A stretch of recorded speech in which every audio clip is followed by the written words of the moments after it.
The sponsors refused to pay any attention to her performance. She made a sound to get their attention, but they ignored her because she was from District 12, the poorest district among the 12. She missed her first shot, and they laughed, continuing to jest among themselves. Then, to their greatest shock and amazement, she shot an arrow right through their midst, ready to face any consequences the action will cost her. Now, let's go back to the beginning of the movie, where it all started, but subscribe to this channel before continuing. It will be one of your best decisions this year. Panem is a nation divided into 12 districts, all under the control of the capital. Years ago, the districts rebelled, but the capital crushed the uprising. As a punishment and a reminder of their authority, they created the Hunger Games, a brutal annual event where each district must send one boy and one girl, called tributes, to fight to the death in a televised arena.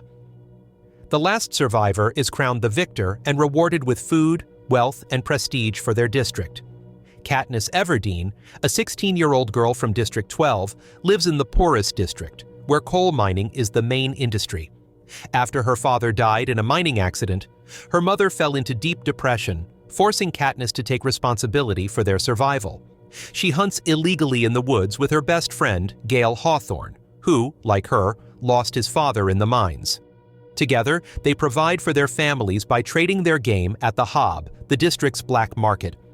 Gale often talks about running away to escape the oppression of the capital, but Katniss refuses to leave her younger sister, Primrose, behind. On the day of the reaping, the entire district gathers as capital officials prepare to select this year's tributes.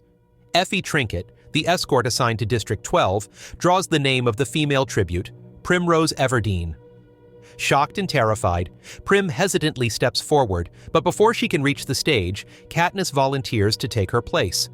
The crowd silently acknowledges her bravery by pressing 3 fingers to their lips in a rare gesture of respect.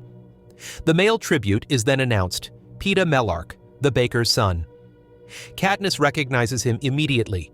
Years ago, when she was starving, Peeta burned loaves of bread on purpose so he could give them to her, risking punishment.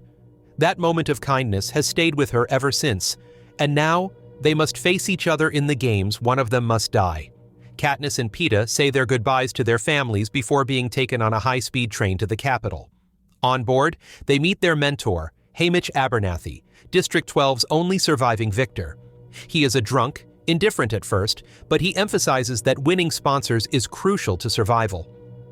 Effie attempts to teach them etiquette while they enjoy the luxurious food the capital provides.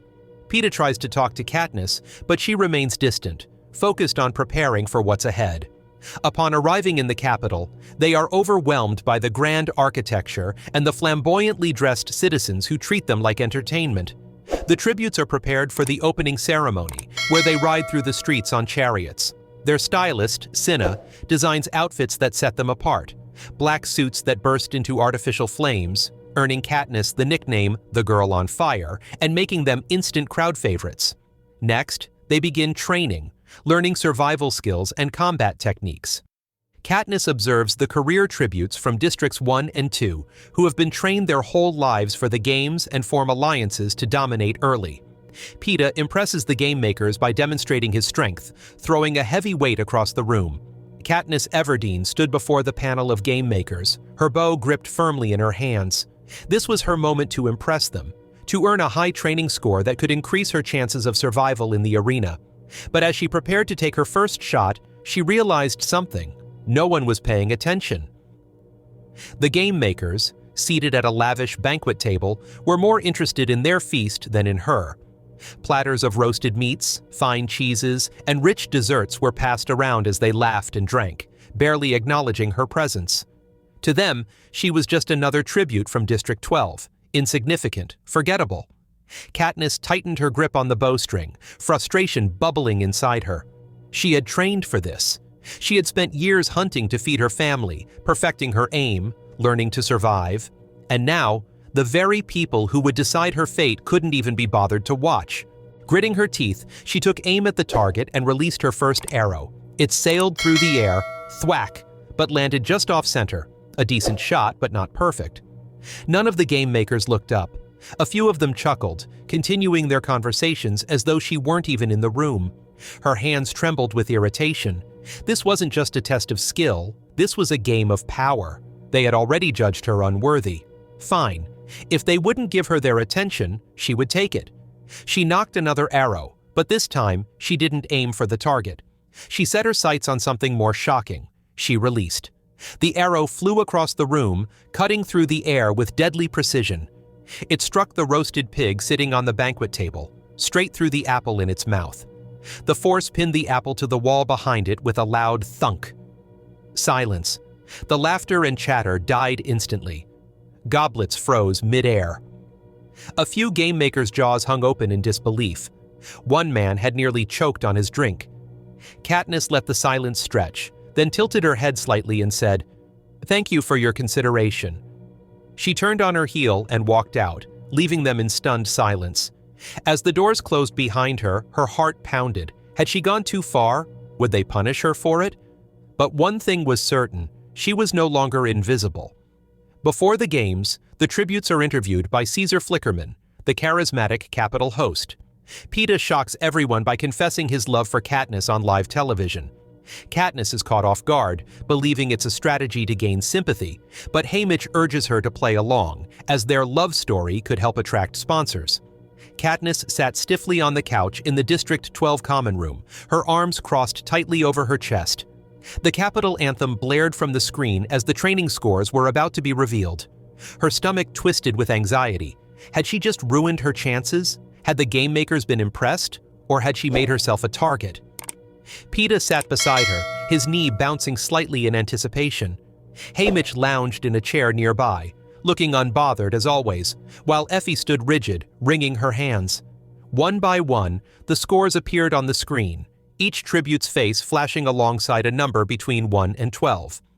The career tributes, Cato, Clove, and Marvel, all earned high scores. No surprise there. Foxface, clever as ever, received a decent score as well. Peeta's face appeared next, followed by an 8, a respectable score. He let out a small breath, nodding slightly to himself. Then the screen flickered. Katniss's face appeared, 11. The room fell silent. Effie gasped so loudly it almost echoed. 11? 11, she repeated, looking around as if she had misread it. That's unheard of for District 12. Haymitch let out a low whistle. Well, sweetheart, looks like they really liked your little stunt. Katniss's mouth went dry. An onbur? She had expected something low out of spite, or maybe nothing at all. But an 11 meant the game makers hadn't just noticed her, they had been impressed. Why would they give me that score? She asked, barely above a whisper. Haymitch smirked. Because you scared them. Because you're unpredictable. And in the games, unpredictability is valuable. Peeta turned to her, an unreadable expression on his face. They really liked you, he said softly. Katniss wasn't sure if "like" was the right word. Maybe the game makers had found her impressive. Maybe they saw potential. Or maybe they just wanted to make things interesting for the Capitol audience. One thing was clear, she was no longer the forgettable girl from District 12. She was a threat. On the day of the games, the tributes are placed in underground holding rooms before being transported to the arena. Katniss stands on her platform, waiting for the countdown. When the games begin, chaos erupts as tributes rush to the cornucopia for weapons and supplies. Katniss spots a bow but hesitates, allowing another tribute to grab it first. Instead, she snatches a backpack and flees into the forest, avoiding the bloodshed. Using her hunting skills, Katniss finds food and water while avoiding other tributes. The Capitol manipulates the environment, setting fires to drive her toward the action. She suffers severe burns on her leg but manages to escape. Soon, she realizes she's being hunted by the careers, who have allied together, and to her shock, Peeta is among them. To avoid capture, she climbs a tree while the careers wait below. In the branches, she notices Rue, the small tribute from District 11, who silently points out a tracker-jacker nest above Katniss. Tracker-jackers are genetically modified wasps with deadly venom.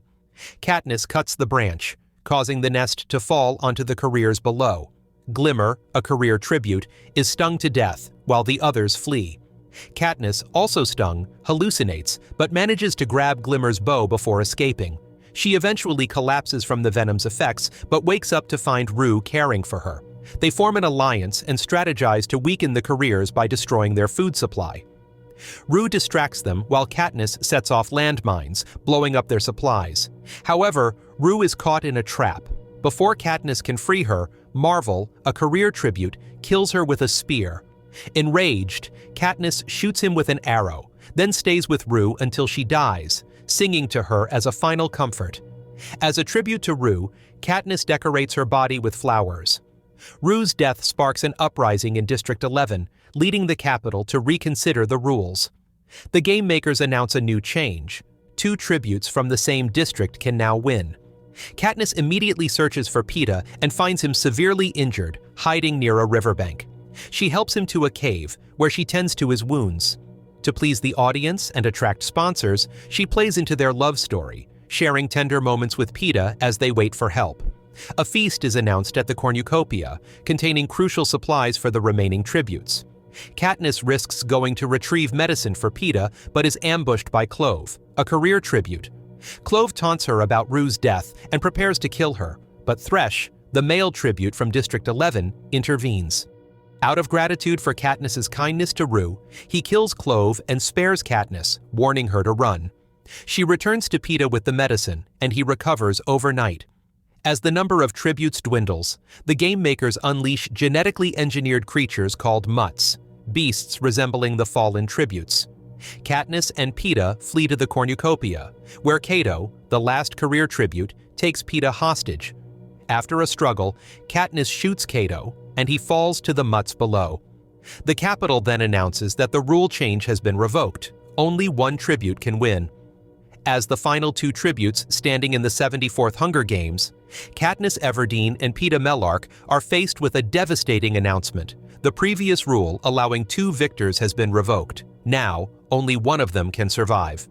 Realizing the capital wants to force them into killing each other, Katniss makes a bold decision. Instead of playing by their rules, she pulls out a handful of deadly nightlock berries and offers some to Peeta. Together, they prepare to eat the poison and die on their own terms, denying the capital their winner entirely.